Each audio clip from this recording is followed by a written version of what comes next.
Presiden Indonesia Prabowo Subianto menerima Menteri Investasi dan Hilirisasi merangkap Kepala BKPM Rosan Ruslani di Istana Merdeka Jakarta pada Kamis 6 November 2025. Pertemuan ini membahas percepatan pertumbuhan ekonomi nasional melalui investasi strategis dan proyek hilirisasi di berbagai sektor.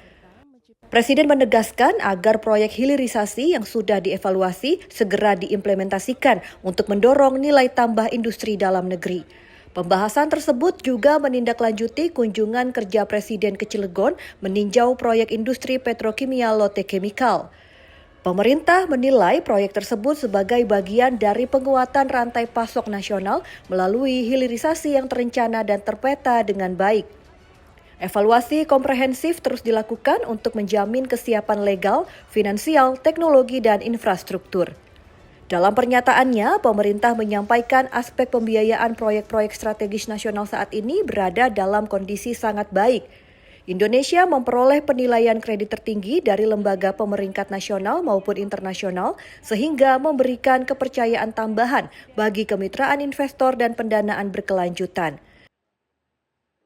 Selain itu, pemerintah juga mendorong percepatan program Waste to Energy sebagai bagian dari transisi energi dan pengelolaan sampah nasional.